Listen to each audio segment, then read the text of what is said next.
ოზურგეთში ტურიზმის განვითარების სტრატეგიის შემუშავების მიზნით კონფერენცია ჩატარდა. კონფერენციას 4-ვე მუნიციპალიტეტის წარმომადგენლები ესწრებოდნენ. ოზურგეთის მუნიციპალიტეტი პროექტის მონაწილეობითი პრინციპები გურიის ტურიზმის განვითარების სტრატეგიისთვის ევროკავშირის მიერ გამოცხადებული კონკურსის გამარჯვებულია და გურიის 4-ვე მუნიციპალიტეტს აერთიანებს. სწორედ ამ პროექტის ფარგლებში გაიმართა აღნიშნული კონფერენცია. ეს არის ძალიან მნიშვნელოვანი კონკურსი, ასე ვთქვათ, რომელშიც გაიმარჯვა ოზურგეთის მუნიციპალიტეტმა და თანააპლიკანტები გახდა დანარჩენი 3 მუნიციპალიტეტი. ეს არის ოზურგეთის მუნიციპალიტეტი, ლანჩხუთის, ჯოხატაურის, რომელიც თავის თავში გულისხმობს ყველა მუნიციპალიტეტში ტურისტული ინფრასტრუქტურის განვითარებას, ასევე მნიშვნელოვანი ადგილების გამოკვეთას, რომელიც აუცილებელია ვიზიტორებისთვის.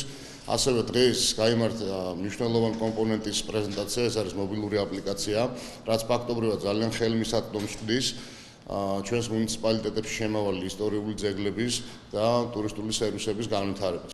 პროექტის პირველ ეტაპზე ლოგო და სლოგანი შეიქმნა. რა ყოფილა გურია? კონფერენციაზე ახალი აპლიკაციის პრეზენტაცია შედგა, რომელიც აპლიკანტი ორგანიზაციის ახალგაზრდა მეცნიერთა კლუბის წარმომადგენელმა ლევან ჟავანაძემ გააცნო შეკრებილებს.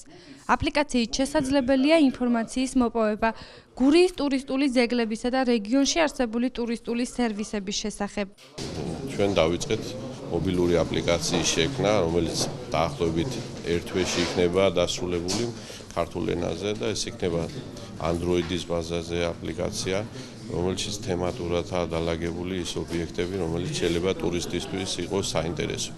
აქ არის ბუნებრივი ძეგლები, ისტორიული ძეგლები, სასტუმროები, კაფე, რესტორნები და ასე შემდეგ, სამედიცინო სერვისი. ანუ ყველა ეს ობიექტი იქნება დატანილი, რომელიც ტურისტისთვის ადვილად უნდა იყოს მისაგნები და თქვათ მის საჭიროებებისთვის არის თქვათ მორგებული, დათვალიერება უნდა თუ სერვისის მიღება. ეს აპლიკაცია იქნება სამენოვანი. ოზურგეთის მუნიციპალიტეტის საკრებულოს აპარატის უფროსმა ნანა თავდუმაძემ, რომელიც ამავდროულად პროექტის დირექტორია, შეხვედრის მონაწილეებს სამამავლო აქტივობების შესახებ ინფორმაცია მიაწოდა. პირველი ეტაპის შედეგებიდან შეიძლება ითქვას, რომ გურიის ეს პროექტი არის წარმატებული მაგალითი იმისა, თუ როგორ შეიძლება მრავალმხრივი თანამშრომლობით, ურთიერთკოორდინირებული საქმიანობით მივიღოთ ისეთი პროდუქტები, როგორც დღეს ამ შემთხვევაში ამ კონფერენციაზე იყო პრეზენტირებული. მე ალბათ გამოვაყოთ მობილურ აპლიკაციებს, თუმცა საბოლოო შედეგამდე ჯერ კიდევ დროა, საბოლოო შედეგი იქნება ის, რომ შეიქმნება გურიის სტრატეგია ტურიზმის განვითარების. ეს ძალიან კარგი პროდუქტია არა მარტო ტურიზმის სფეროში მოღვაწე ადამიანებისათვის, არამედ პოტენციური ინვესტორებისათვის. ეს არის ძალიან კარგი გეგმა იმისთვის, რომ დავინახოთ გრძელვადიან პერსპექტივაში, როგორ შეიძლება ტურიზმის კუთხით გურია განვითარდეს. შეხვედრაზე რეგიონული განვითარებისა და ინფრასტრუქტურის სამინისტროს წარმომადგენელმა ოთარ კონჯარიამ გურიაში ტურიზმის განვითარების მხარდასაჭერად სამინისტროს მიერ შემუშავებული ინფორმაცია გააჟღერა.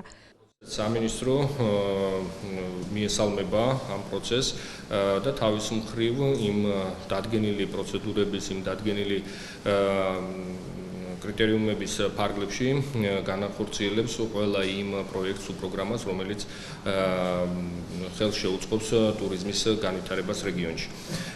დღეს სწორედ ამ საკითხზე გვქონდა პრეზენტაცია, ერთ-ერთი მნიშვნელოვანი არის სწორედ რეგიონული განვითარების სტრატეგიების სამოქმედო გეგმის შემუშავების მექანიზმი და ამ პროცესში პრეზენტაციაზე ნაჩვენები იყო სწორედ ის პროცედურები, ის კრიტერიუმები, რომლითაც ხდება პროექტების შერჩევა, შეფასება და მათი ასახვა შემდგომ სამოქმედო გეგმაში. შეხვედრის ბოლოს პროექტის პირველი ფაზის ფარგლებში დაგროვილი მასალები შეაჯამეს.